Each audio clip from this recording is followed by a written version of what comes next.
وزیر اعظم نریندر مودی اور امریکی صدر جو بائیڈن کے درمیان آج ہوگی ورچوئل ملاقات۔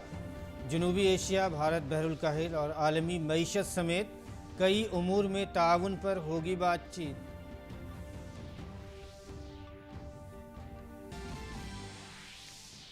نائب صدر ایم وینکیا نائیڈو آج نئی دہلی میں پائیدار ترقی کے اہداف کے لوکلائزیشن پر قومی اسٹیک ہولڈر کانفرنس کا کریں گے افتتاح۔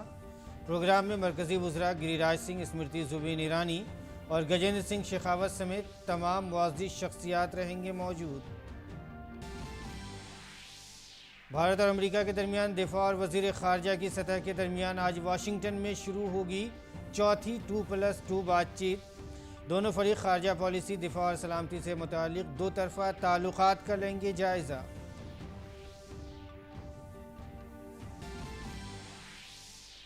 پاکستان میں نئے وزیر اعظم کے انتخاب کے لیے آج سحپہر ہو رہا ہے قومی اسمبلی کا اجلاس۔ پاکستان مسلم لیگ نواز کے صدر شہباز شریف اور پاکستان تحریک انصاف کے شاہ محمود قریشی نے وزارت عظمیٰ کے لیے جمع کیے کاغذات نامزدگی۔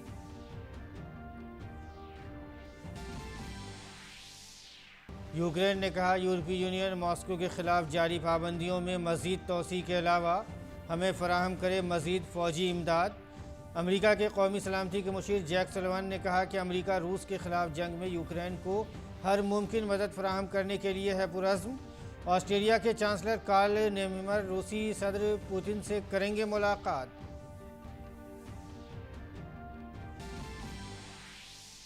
فرانسیسی انتخابات کے پہلے مرحلے میں ایمانوئل میکرون نے حاصل کیے 27.42% ووٹ، جبکہ میرین لی پین کو ملے 24.03% ووٹ۔ اب 24 اپریل کو ہونے والے انتخابات کے دوسرے مرحلے میں دونوں کے درمیان ہوگا مقابلہ۔ آئی پی ایل میں آج گجرات ٹائٹنز اور سن رائزرز حیدرآباد کے درمیان ہوگا مقابلہ۔ کل کھیلے گئے میچ میں دہلی کیپٹلز نے کولکاتہ نائٹ رائڈرز کو اور راجستھان رائلز نے لکھنؤ سپر جائنٹس کو دی شکست۔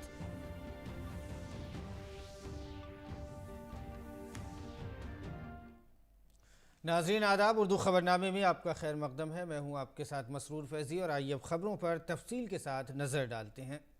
امریکی صدر جو بائیڈن آج وزیر اعظم نریندر مودی کے ساتھ ورچوئل طریقے سے بات چیت کریں گے۔ دونوں رہنماؤں کے درمیان کووڈ-19 وبا کے خاتمے، موسمیاتی بحران سے نمٹنے، عالمی معیشت کو مضبوط بنانے کے ساتھ ساتھ سلامتی جمہوریت کو مضبوط کرنے کے لیے آزاد کھلے اصولوں پر مبنی بین الاقوامی نظام کو برقرار رکھنے جیسے موضوعات پر تبادلہ خیال کا امکان ہے۔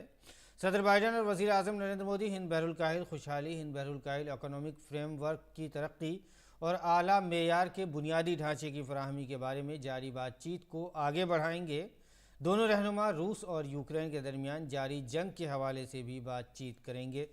امریکی صدر جو بائیڈن نے آخری بار مارچ میں دیگر لیڈروں کے ساتھ وزیر اعظم مودی سے بات کی تھی۔ واضح رہے کہ دونوں ملکوں کے وزرائے دفاع اور خارجہ کے درمیان ہند امریکہ 2+2 میٹنگ بھی ہوگی۔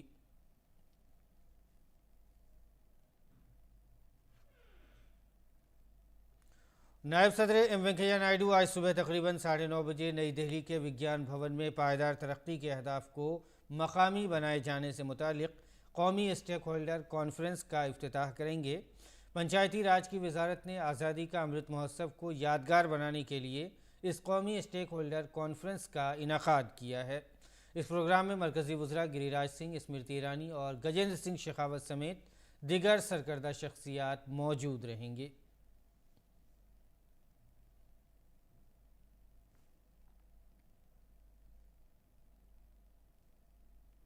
بھارت اور امریکہ کے درمیان چوتھا ہند امریکہ 2+2 وزارتی مذاکرات آج واشنگٹن میں شروع ہوں گے۔ وزیر دفاع راجناتھ سنگھ اور وزیر خارجہ ڈاکٹر جے شنکر بھارتی وفد کی قیادت کریں گے، جبکہ امریکی وفد کی قیادت وزیر خارجہ اینٹونی بلنکن اور وزیر دفاع لائیڈ آسٹن کریں گے۔ مذاکرات کے دوران فریقین خارجہ پالیسی، دفاع اور سلامتی کے بارے میں بھارت اور امریکہ کے تعلقات کا جامع جائزہ لیں گے اور مستقبل کے تعلقات کے لیے اسٹریٹجک رہنما خطوط اور نظریات پیش کریں گے۔ 2+2 مذاکرات سے دونوں فریقوں کو اہم علاقائی اور بین الاقوامی پیش رفت پر خیالات کے تبادلے کا بھی موقع ملے گا۔ ڈاکٹر ایس جے شنکر امریکی وزیر خارجہ بلنکن کے ساتھ ایک علیحدہ ملاقات بھی کریں گے۔ وہ بھارت امریکہ جامع عالمی اسٹریٹجک شراکت داری کو آگے بڑھانے کے لیے امریکی انتظامیہ کے سینئر اراکین سے بھی ملاقات کرنے والے ہیں۔ یہ سال دونوں ممالک کے درمیان سفارتی تعلقات کو 75 سال مکمل ہونے کا موقع بھی ہے۔ دونوں ممالک آزاد، کھلے اور خوشحال ہند بحر الکاہل خطے کے لیے بھی اپنے عزم کا اظہار کریں گے۔ ہند امریکہ وزارتی 2+2 مذاکرات کا انعقاد پہلی بار ستمبر 2018 میں نئی دہلی میں کیا گیا تھا۔ اور ناظرین آگے بڑھتے ہیں بلیٹن میں۔ لوک سبھا اسپیکر اوم برلا آج گوہاٹی میں 8ویں دولت مشترکہ پارلیمانی ایسوسی ایشن کی انڈیا ڈومین کانفرنس کا افتتاح کریں گے۔ کانفرنس میں 76 مندوبین شرکت کریں گے۔ کانفرنس کا موضوع قانون سازی کی نگرانی کو مضبوط بنانا ہے تاکہ معاشرے کے واضح طبقات کے لیے ترقی کے نتائج کو بہتر بنانے میں مدد مل سکے۔ کانفرنس کے دوران موجودہ مندوبین نوجوانوں پر مرکوز پالیسیوں کو مرکزی دھارے میں لانے اور قومی ترقی اور مشترکہ بھلائی کے لیے نوجوانوں کی توانائی کو بروئے کار لانے جیسے موضوعات پر غور کریں گے۔ آسام کے وزیر اعلیٰ ہیمنت بسوا سرما، آسام کے اسمبلی اسپیکر بسوجیت دماری اور دیگر بھی اس کانفرنس میں شرکت کرنے والے مندوبین سے خطاب کریں گے۔ کانفرنس کا اختتامی اجلاس کل منعقد ہوگا۔ اور شری امرناتھ یاترا کے لیے مسافروں کے رجسٹریشن کا عمل آج سے شروع ہو رہا ہے۔ ملک بھر میں پنجاب نیشنل بینک، جے کے بینک اور یس بینک کی 446 شاخوں میں عقیدت مند آن لائن ایڈوانس رجسٹریشن کروا سکتے ہیں۔ جموں کشمیر میں پی این بی کی 6 شاخوں اور جے اینڈ کے بینک کی 10 شاخوں میں عقیدت مندوں کے لیے ایڈوانس رجسٹریشن کی سہولت دستیاب ہوگی۔ سفر کے خواہش مند عقیدت مند شری امرناتھ شرائن بورڈ کی ویب سائٹ پر جا کر بھی رجسٹریشن کروا سکتے ہیں۔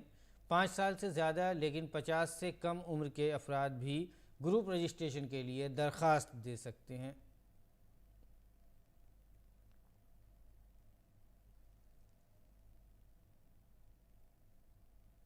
اطلاعات و نشریات کے سیکریٹری اپوروا چندرا آج جموں کشمیر میں شری امرناتھ یاترا کے حوالے سے میڈیا پبلسٹی پر میٹنگ کریں گے۔ شری امرناتھ یاترا اس سال 30 جون سے شروع ہو رہی ہے۔ میٹنگ میں جموں کشمیر کے چیف سیکریٹری ارون کمار مہتا، شری امرناتھ جی شرائن بورڈ کے chief executive officer Nitish Kumar, Jammu Kashmir کے پرنسپل سیکریٹری روہت کنسال اور مرکزی حکومت کے سینئر افسران شریک ہوں گے۔ وزارت اطلاعات و نشریات میں joint secretary Vikram Sahai, all India radio کے principal director general news N Vinodhar Reddy اور دوردرشن کے ڈائریکٹر جنرل مینک اگروال سمیت تمام سینئر عہدیدار بھی اس میٹنگ میں موجود رہیں گے۔ میٹنگ میں اس سال کے سفر سے متعلق معلومات کی ترسیل کو بڑھانے کے لیے بات چیت کی جائے گی جو ممکنہ مسافروں کے لیے مفید ثابت ہوگی۔ یاترا کی پوری مدت کے دوران جموں کشمیر انتظامیہ کے ساتھ مل کر وزارت اطلاعات و نشریات کے مختلف میڈیا یونٹس کی طرف سے مختلف تشہیری سرگرمیوں کی منصوبہ بندی کی جائے گی۔ اس کے ساتھ ہی اپوروا چندرا عام لوگوں کے فائدے کے لیے مرکز کے زیر انتظام علاقے میں ترقیاتی اور فلاحی اسکیموں کے فروغ کے اقدامات کا بھی جائزہ لیں گے۔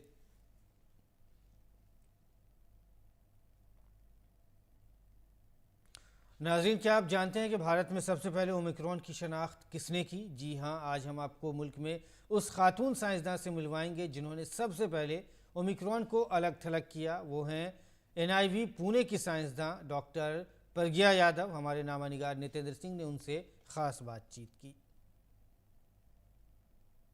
اومیکرون کو جب آئسولیٹ آپ نے کیا تو کتنے وقت لگا تھا، کتنا وقت اس کو آئسولیٹ کرنے میں لگا؟ جیسا کہ آپ جانتے ہیں کہ نومبر میں ہی اومیکرون کے آ گئی تھی انفارمیشن اور ہمارے دیش میں دسمبر سے کیسز ڈیٹیکٹ ہونا شروع کیے، تو ہم نے یہ جو سیمپلز ہیں ایئرپورٹ سے ہی سیدھے پک اپ کرنا شروع کیا اور اس کو آلموسٹ 1 منتھ لگا، کیونکہ شروع میں ہمیں آئسولیشن ہوا نہیں، بٹ جیسے ہی پھر وہ میں کہتے ہیں نا بار بار ری تھنک کرنا پڑتا ہے سائنس کو، جیسے مجھے یہ سمجھ میں آیا کہ ہم اینیمل ماڈل کے تھرو جا سکتے ہیں، تو 1 مہینے کے بعد 1 مہینے تک لیکن ہم اسٹرگل کرتے ہیں نا، دیٹ واز ویری کیونکہ سبھی کو آنسر چاہیے تھا کہ ویکسین کام کرے گی نہیں کرے گی اور ساتھ میں پیتھوجینک ہے کہ نہیں ہے، تو وہ ساری چیزوں کو فگر آؤٹ کرنے میں تھوڑا ٹائم لگا، بٹ فائنلی ہمیں مل گیا۔